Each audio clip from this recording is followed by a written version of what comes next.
Hello दोस्तों, welcome back to the channel specially Study Point. और आज हम यूपी पीसीएस प्रीलिम के 2022 के जीएस के पेपर को सॉल्व कर रहे हैं। इसके 50 क्वेश्चन हम पिछली वीडियो में सॉल्व कर चुके हैं, आप चैनल पर जाकर देख सकते हैं। आज हम 51वें क्वेश्चन से सॉल्व करेंगे इसके आंसर्स और देखेंगे कि क्या क्या इसके उत्तर हैं। ये जो वीडियोज़ हैं जितनी भी यूपी पीसीएस से रिलेटेड अपलोड हो रही हैं, आने वाली जो यूपी पीसीएस की परीक्षा है उसके लिए बड़ी इंपॉर्टेंट हैं। तो यहाँ देखते हैं 51वां क्वेश्चन क्या है। 50 तक क्वेश्चन हम पिछली वीडियो में कर चुके हैं। तो 51वां क्वेश्चन है, भारतीय संविधान का कौन सा अनुच्छेद केंद्रीय सतर्कता आयोग का वर्णन करता है। तो इसका उत्तर है इनमें से क्यों कोई नहीं, क्योंकि केंद्रीय सतर्कता आयोग जो है वो कोई संवैधानिक निकाय नहीं है, केवल वैधानिक निकाय है। ठीक है, याद रखिएगा, जो संवैधानिक निकाय होते हैं उन्हीं का वर्णन जो है वो संविधान में होता है। इसके बाद यहाँ पर है जो मानव मस्तिष्क के बारे में कथन है उन पर विचार करना है। मस्तिष्क हृदय गति को नियंत्रण रखने के लिए उत्तरदायी है, ये शरीर के संतुलन के लिए भी उत्तरदायी है। तो यहाँ पर 52 का जो है दोनों ही बिल्कुल सही हैं, सी ऑप्शन यहाँ पर ठीक होगा। साइंस का क्वेश्चन है ये। इसके बाद 53वें क्वेश्चन पे आते हैं कि यहाँ पर कौन सा ऐसा युग्म है, जोड़ा है जो सुमेलित नहीं है। तो इसके अंतर्गत प्रशासनिक न्यायाधिकरण अनुच्छेद 323 का के अंतर्गत ये यहाँ पर गलत है और सब है सही है। ये संघ लोक सेवा आयोग जो 315, वित्त आयोग 280 और अंतर्राज्यीय परिषद 263। इसके बाद अगले प्रश्न पर आते हैं, कौन सा पदार्थ वृक्ष से प्राप्त किया जाता है। इनमें से चारों में से पूछा है ये। तो देखिए, जो हींग है वो वृक्ष से मिलती है। ठीक है, इसके बाद अगला आ जाता है ये 55वां क्वेश्चन, राष्ट्रीय महिला आयोग की जो अध्यक्ष हैं उनका क्रम यहाँ पर पूछा है कि किस जो क्रमानुसार पूरा पूछा है कि पहले कौन थी उसके बाद कौन है, इस तरह से। तो इस 55वें क्वेश्चन का उत्तर जो है यहाँ पर आपको देखने को मिलेगा। देखिए, सबसे पहले जयंती पटनायक बनी थी, उसके बाद डॉक्टर पूर्णिमा अडवाणी बनी, उसके बाद बनी डॉक्टर गिरिजा व्यास और फिर बनी ममता शर्मा और अब रेखा शर्मा है। ठीक है, तो इस समय ये इसका डी ऑप्शन इसका ठीक होगा। फिर 56वां क्वेश्चन है, नीचे दो कथन दे रखे हैं, एक कथन है दूसरा उसका कारण है।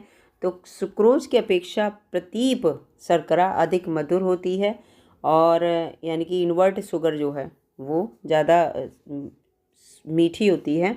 प्रतीप शर्करा को सुक्रोज के जल अपघटन से प्राप्त किया जाता है।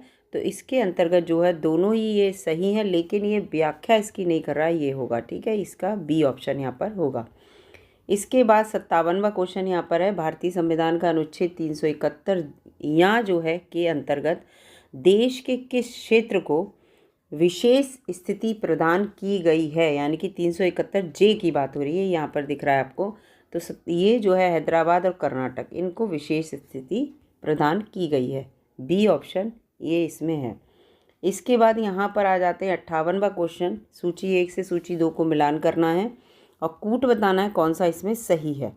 ठीक है, तो 58वें क्वेश्चन के अंतर्गत देखिए, सोडियम चाकू से आसानी से काटा जा सकता है, ये बहुत बचपन से आप लोग पढ़ते आ रहे होंगे। तो ए का 4, तो ए का 4 होगा। इसके बाद यहाँ पर जो है पारा कमरे के तापमान में द्रव में रहता है, तो ये बी का दूसरा, तो इसका सी ऑप्शन यहाँ पर ठीक होगा। चांदी जो है वो विद्युत की अच्छी सुचालक होती है और शीशा ये ऊष्मा का कुचालक होता है। तो ये ऑप्शन बिल्कुल यहाँ पर सी ठीक है।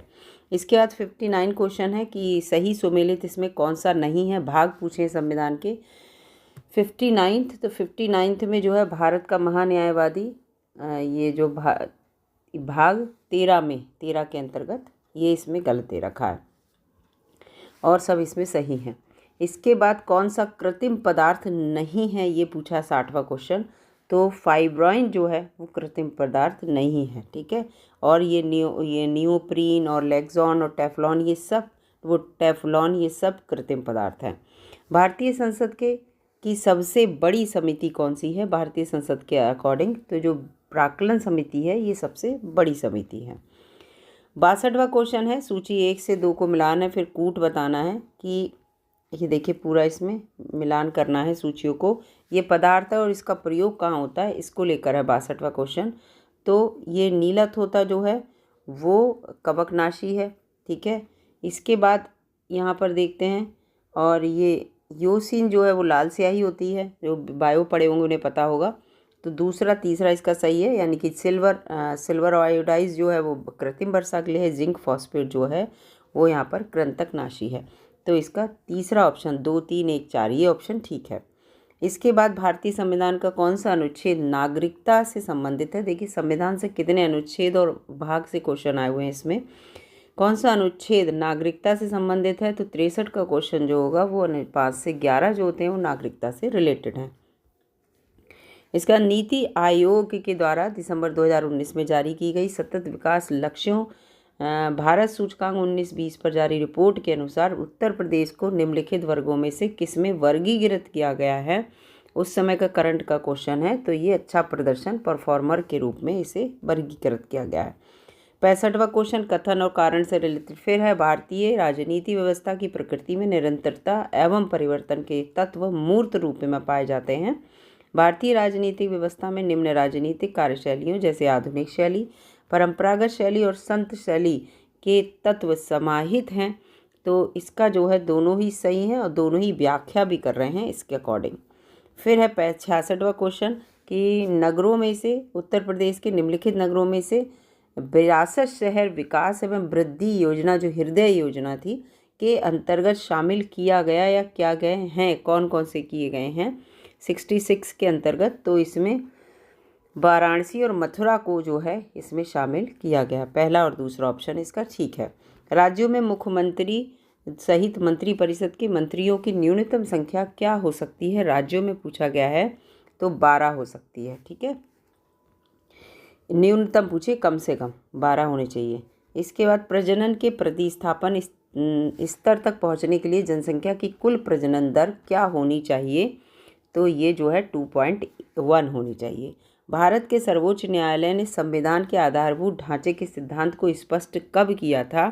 तो ये किया था केशवानंद भारती जो वाद है 1973 वाला, बड़ा इम्पोर्टेंट है, इसमें किया था। ठीक है, इसके बाद भारत में गरीबी के अनुमान हेतु निम्नलिखित में से जो कौन सी जो विधियों में का प्रयोग किया जा रहा है? तो इसके अंतर्गत जो है वो कैलोरी ग्रहण, कितनी कैलोरी कौन व्यक्ति ग्रहण कर रहा है, इससे पता चल रहा है कि कौन गरीब है या नहीं है। और इसके साथ साथ सिर गणना भी करी जा रही है और पारिवारिक उपभोग व्यय कितना है ये भी। तो इसका बी ऑप्शन यहाँ पर ठीक होगा। इसके बाद 71वां क्वेश्चन है यहाँ पर, इसमें कौन सा सुमेलित नहीं है पूछा है 71वें के अंतर्गत? तो ये अनुच्छेद 48 न्यायपालिका और कार्यपालिका का पृथक्करण, ये जो है वो सुमेलित नहीं है। ठीक है, तो अनुच्छेद 50 बताइएगा किससे रिलेटेड है। ठीक है, इसके बाद आयुष्मान भारत योजना के संदर्भ में यहाँ पर कथन पूछा है, कौन सा कथन सत्य है? 72वां क्वेश्चन। तो इसमें इस योजना में होने वाले व्यय में केंद्र और राज्यों की 60:40 का अनुपात है, ये बिल्कुल सही है। ठीक है, और ये योजना जो है वो 5 लाख तक की मुफ्त स्वास्थ्य बीमा करती है प्रति व्यक्ति। तो ये उस समय के अकॉर्डिंग सही नहीं था, लेकिन अब 5 लाख हो गया शायद, इसका है ऐसा कुछ है। इसके बाद 73वां है, भारत में महान्यायवादी के संदर्भ में क्वेश्चन दिया है। राष्ट्रपति किसी ऐसे व्यक्ति की नियुक्ति करेगा जो उच्चतम न्यायालय के न्यायाधीश के रूप में नियुक्ति के लिए अहर्ह होगा। महान्यायवादी इतना पारिश्रमिक प्राप्त करेगा जो संसद अवधारित करे। ठीक है, तो यहाँ पर 73 में जो है केवल एक वाला क्वेश्चन, ये कूट केवल एक सही है, दूसरा गलत है। 74वां है, पोषकीय सस्टेनेबल पूछा है ना, पर्यटन का मुख्य उद्देश्य क्या है? तो इसका उद्देश्य सांस्कृतिक अखंडता और पारिस्थितिकी प्रतिक्रियाओं को बनाए रखने के लिए पर्यटन और पर्यावरण का प्रबंध करना, ये चीज़ है। इसका सी ऑप्शन। फिर कथन कारण का फिर क्वेश्चन आ गया कि भारतीय संघात्मक व्यवस्था को, देखिए पॉलिटी से कितने क्वेश्चन हैं, को अर्ध संघात्मक कहा जाता है। भारत में एक स्वतंत्र न्यायपालिका है जिसे न्यायिक पुनर्निरीक्षण का अधिकार है। 75 का, तो दोनों ही सही हैं, लेकिन ये इसकी व्याख्या नहीं कर रहा, वैसे भी आपको पढ़ने में ही लग रहा होगा, व्याख्या नहीं कर रहा। बी ऑप्शन है। हौसला जो 2018 के अंतर्गत थी, तो हौसला का मतलब क्या है? तो इसमें हौसला का 2018 में जो महिला और बाल विकास मंत्रालय के द्वारा चलाई गई एक योजना है दिल्ली सरकार के द्वारा, सही है। इसमें बच्चों की देखरेख करने वाली संस्थाओं के बच्चों का राष्ट्रीय उत्सव था ये हौसला जो था। तो इसके दोनों ही ऑप्शन ये ठीक थे, हौसला जो उस समय। इसके बाद 77वां है कि किस निम्नलिखित में से किस पर गतिरोध दूर करने हेतु लोकसभा और राज्यसभा की संयुक्त बैठक हो सकती है। ठीक है, दोनों की मिलाकर संयुक्त बैठक कब हो सकती है? तो सामान्य जो विधेयक होते हैं उनके लिए हो सकती है। $5 ट्रिलियन अर्थव्यवस्था का लक्ष्य कब तक प्राप्त करने का लक्ष्य रखा गया है? 78। तो इसका जो है 2024 तक। ये क्वेश्चन आज इस बार के लिए भी इम्पोर्टेंट है। ठीक है, लॉकडाउन के दौरान भारत सरकार के द्वारा प्रयुक्त असाधारण शक्तियों को विधिक आधार निम्नलिखित में से किन कानूनों के द्वारा प्राप्त हुआ? तो 79 के अकॉर्डिंग जो है ये एक तो डिजास्टर मैनेजमेंट होता है 2005, और एक एपिडेमिक जो डिजीज़ेस होती हैं, ठीक है, वो ये दोनों ही कारण ऐसे थे जिसकी वजह से ये जो है प्राप्त हुआ था उन्हें आधार। इसके बाद मानव गरीबी सूचकांक की अवधारणा मानव विकास रिपोर्ट 1997 प्रस्तुत की गई थी, लेकिन मानव विकास रिपोर्ट ने इसे बहुआयामी गरीबी सूचकांक द्वारा निम्नलिखित में से किस वर्ष में प्रतिस्थापित कर दिया? तो ये 2010 में प्रतिस्थापित कर दिया। देखो कितना पुराना क्वेश्चन है। इसके बाद यहाँ पर है कि ये अनुच्छेद दे रखे हैं और उनके प्रावधान और कूट दे रखे हैं। 81वां क्वेश्चन, इसमें देखिए पहले अनुच्छेद 61 जो है वो राष्ट्रपति के महाभियोग से संबंधित है, सबको पता होगा। फिर यहाँ पर जो ये अनुच्छेद 67 खा जो है वो उपराष्ट्रपति को हटाना है, ये है। फिर यहाँ पर अनुच्छेद 94 राज्यसभा के उपराष्ट्रपति को हटाना है, और अनुच्छेद 90 जो है वो नहीं, एक मिनट, इसमें है 94 जो है वो स्पीकर को हटाना है, 90 जो है वो राज्यसभा के। तो यहाँ पर इसका सी ऑप्शन यहाँ पर आपको देखने को मिलेगा, 2 3 4 1। ठीक है, 2 फिर 3 फिर 4 फिर 1, इस तरह से आपको देखने को मिलेगा। इसके बाद यहाँ पर ये है 82वां क्वेश्चन, नीचे दिए गए कथन है राष्ट्रीय ढांचागत पाइपलाइन 2020-30 की अवधि में सरकार 20-30 की अवधि के लिए आरंभ किया गया सरकार के द्वारा, और ये जो NIP है यही राष्ट्रीय ढांचागत पाइपलाइन का उद्देश्य सभी को समान ढांचागत सुविधा प्रदान कराना है। तो 82 के अंतर्गत इसमें A सत्य है परंतु R गलत है, तो C ऑप्शन इसमें ठीक होगा।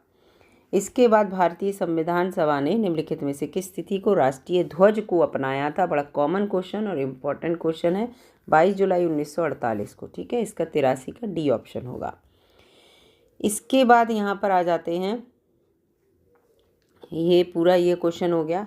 इसके बाद 84वां है यहाँ पर विश्व बैंक की ease of doing business report के संदर्भ में निम्नलिखित में से कौन सा कथन सही है या है? तो 84 के अंतर्गत इसमें देखो, इसमें ईज़ ऑफ डूइंग बिजनेस 2020 में भारत का 63वां स्थान था, और 19 में ईज़ ऑफ डूइंग बिजनेस में भारत का 77वां। तो दूसरा ये ऑप्शन ठीक है, ए पहला ऑप्शन गलत है। ठीक है, इसके बाद आ जाते हैं यहाँ पर 85वां है उत्तर प्रदेश में बायोटेक्नोलॉजी पार्क निम्नलिखित में से कहाँ पर स्थित है? तो ये जो है वो बायोटेक्नोलॉजी पार्क लखनऊ में है। केंद्रीय बजट 2021 के बारे में पूछा है, उत्कृष्ट कॉरपोरेट बॉन्ड में विदेशी पोर्टफोलियो निवेश की सीमा बढ़ा दी गई। 86वां क्वेश्चन है 15% तक। इसके बाद है 87वां क्वेश्चन, निधि जो कार्यक्रम है उसके अंतर्गत निधि कार्यक्रम छात्रों के लिए स्टार्टअप हेतु प्रारंभ किया गया। इसका उद्देश्य 20 छात्रों के स्टार्टअप हेतु प्रतिवर्ष वित्तीय सहायता प्रदान करना है। तो यहाँ पर अभी कौन सा क्वेश्चन हम 86 देख रहे थे, है ना? तो ये 92वां आ गया। एक मिनट, पहले 92वां देख लेते हैं फिर उसके बाद देखते हैं। तो 92वां क्वेश्चन ये है, तो इसके अंतर्गत जो है यहाँ पर A और B दोनों सही हैं, तो C ऑप्शन होगा। 93वां क्वेश्चन है पारिस्थितिकी संक्रमण अवधारणा का सर्वोत्तम प्रयोग किया गया, तो ये वेनेट के द्वारा किया गया। 94 है नीचे 2 कथन दिए गए हैं, तो केंद्रीय बजट 2020 और 21 के बारे में दे रखा है इसका क्वेश्चन। कृषि की आय दोगुनी करने के उद्देश्य से ग्रामीण विकास पर ध्यान केंद्रित किया गया। बजट में घोषित 16 सूत्री कार्यक्रम कृषि सिंचाई और ग्रामीण विकास के चतुर्दिक केंद्रित है। तो 94 के अंतर्गत दोनों ही सही हैं और व्याख्या भी कर रहा है, ए ऑप्शन है इसका। 95 है निम्नलिखित में से कौन सा वैश्विक ताप वृद्धि का प्रभाव है? तो इसका यहाँ पर जो चारों हैं ये वैश्विक ताप वृद्धि का प्रभाव हैं, तो डी ऑप्शन इसका ठीक होगा। इसके बाद यहाँ पर ट्रैवल एंड टूरिज्म प्रतियोगिता सूचकांक जारी किया जाता है किसके द्वारा? तो ये जारी किया जाता है विश्व आर्थिक मंच के द्वारा, सी ऑप्शन होगा। 97वां है निम्नलिखित घटनाओं को कालक्रमानुसार लगाना है। तो इसमें देखिए सबसे पहले द लिमिट टू ग्रोथ, सबसे पहले रिपोर्ट का प्रकाशन हुआ, फिर ये ब्रिटलैंड आयोग रिपोर्ट का प्रकाशन हुआ, फिर उसके बाद मॉन्ट्रियल प्रोटोकॉल, फिर रियो पृथ्वी सम्मेलन, तो बी ऑप्शन इसका ठीक होगा। 98 निम्नलिखित घटनाओं को पूरा इनका भी काल क्रमानुसार लगाना है। तो इसमें सबसे पहले क्षेत्रीय ग्रामीण बैंक हुई, फिर नाबार्ड की स्थापना हुई, फिर स्वयं सहायता समूह, फिर किसान क्रेडिट कार्ड, तो इसका जो है ए ऑप्शन ठीक है। चंबल राष्ट्रीय चंबल अभ्यारण्य निम्नलिखित में से किस राज्य का हिस्सा नहीं है? 99 का क्वेश्चन है। तो ये हरियाणा का हिस्सा नहीं है, जबकि मध्य प्रदेश, राजस्थान, उत्तर प्रदेश तीनों में चंबल राष्ट्रीय चंबल अभ्यारण्य है। इस पूरा एक एरिया जो है। कौशल यहाँ पर देख रहा है, कौशल भारत अभियान के संदर्भ में निम्नलिखित में से कौन सा कथन सही है या है पूछा है इसमें। तो कौशल भारत अभियान की शुरुआत प्रधानमंत्री के द्वारा जुलाई 2015 में की गई थी, बिल्कुल सही है। इस अभियान का मुख्य उद्देश्य भारत के युवाओं को सूचना तकनीक में प्रशिक्षित करना, नहीं ठीक है, सारे क्षेत्रों में प्रशिक्षित करना, तो केवल इसका एक कूट सही है। अब देखते जो क्वेश्चन रह गए हैं वो पेजेस में दिख नहीं रहा है, अगली वीडियो में मैं उनके सारे क्वेश्चन आपको बता दूंगी। अगर वीडियो आपको अच्छी लगी तो लाइक कीजिएगा, चैनल पर नए हो सब्सक्राइब कर लीजिएगा। मिलूंगी अगली वीडियो में, तब तक के लिए नमस्कार, धन्यवाद।